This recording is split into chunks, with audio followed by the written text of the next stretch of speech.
I'm Teisha Bader with Shalom TV's news update for Tuesday, January the 28th, 2014. The Jewish man who attempted to spy on Israel for Iran will serve 4.5 years in prison after being convicted today of contact with a foreign agent and attempting to aid the enemy in its war against Israel by a Jerusalem magistrate court.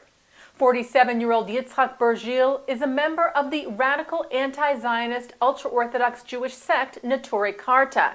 He was charged with attempting to pass sensitive information about Israel to Iran this past summer. He reached a plea bargain for his crimes, approved today by the Jerusalem District Court. Neturei Karta believe that Israel can only be reestablished after the coming of the Messiah. Therefore, its members reject Zionism and oppose the existence of the State of Israel.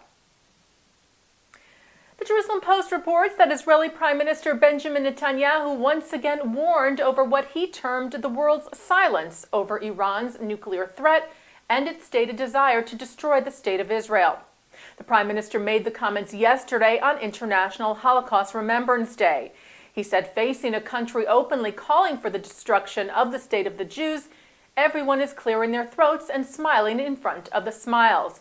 Netanyahu further said the questioning of Israel's basic right to exist, quote, undermines the foundations of Western civilization, which is supposed to fight for our rights and for the rights of others. He said we have to struggle against efforts to deny the legitimacy of the Jewish state and to demand our rights here. And Israel's Defense Minister Moshe Ya'alon also focused on the Iranian threat at a conference in Israel today on security at the Institute for National Security Studies. Ya'alon said no one is talking about the terror that Iran is nurturing in Iraq or Syria or through the Islamic Jihad in Gaza. He said Iran's goals have not changed and it is deceiving the international community. Ya'alon said of Iran, it is a messianic and apocalyptic regime that denies Israel's existence, and this is the #1 threat to the world and the region. Israel's security agency, the Shin Bet, announced today that terror attacks in the West Bank had more than doubled over the past year. According to a report issued by the Shin Bet General Security Service, terror attacks in the West Bank climbed from 578 in 2012 to 1,271 in 2013. The agency also arrested more than 2,500 terror suspects in the past year, most of them in the West Bank, and succeeded in thwarting 40 terror attacks in the West Bank being directed from Gaza, which involved Palestinian prisoners released in the Gilad Shalit deal in October of 2011. Israel is in the process of transferring the bodies of 36 Palestinian terrorists killed over the past 10 years to the Palestinian Authority for burial by their families. This follows an appeal by the terrorists' families to the High Court of Justice. The IDF began the operation Sunday night and today returned several more bodies. The bodies had been buried in Israeli cemeteries in designated plots for enemy casualties. DNA samples had been taken from family members to identify the remains accurately. A senior Israeli official told Israeli paper Ma'ariv that the action by Israel is unrelated to peace talks and is completely a legal order. A march through Paris that was intended to be a protest against French President François Hollande turned into an anti-Semitic demonstration. French news agency AFP reported that 150 protesters were arrested on Sunday during the, quote, Day of Anger demonstrations that ended in clashes with police and with anti-Semitic chants and gestures that included the Cannelle, a salute that was first introduced by controversial anti-Semitic French comedian Dodon Mabala and is described as a reverse Nazi salute.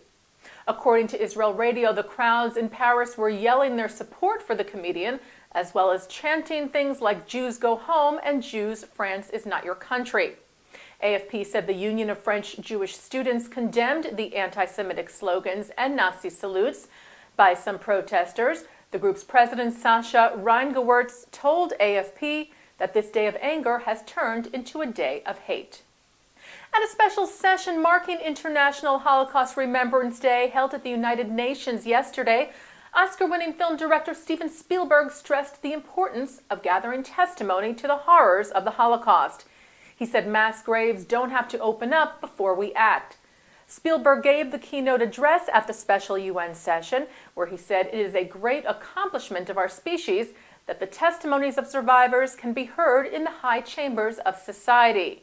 He said that the victims of past genocide had now become, quote, teachers to victims of recent genocide.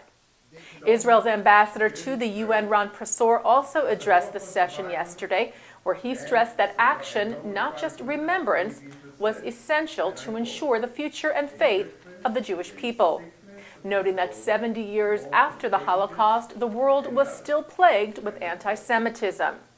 The session was also addressed by U.S. Ambassador to the UN Samantha Power, General Assembly President John Ash, and Holocaust survivor Rena Finder. Mr. President. And U.S. President Barack Obama released a statement yesterday for Holocaust Remembrance Day, where he paid tribute to the 6 million Jews and millions of other victims murdered by the Nazis. Holocaust Remembrance Day is marked on January the 27th of each year, a date the president noted that also represents hope, as it was the day that Auschwitz was liberated. The president said the noble acts of courage performed by liberators, rescuers, and the righteous among the nations remind us that we are never powerless. Obama said that translates today as choosing to confront bigotry and hatred in all of its forms, especially anti-Semitism and Holocaust denial. He said it also means making sure that Holocaust survivors receive some measure of justice and the support they need to live out their lives in dignity. And late last week, the White House announced that it had appointed Aviva Soufian to help do just that. Soufian will serve as the Department of Health and Human Services Special Envoy for U.S. Holocaust Survivor Services.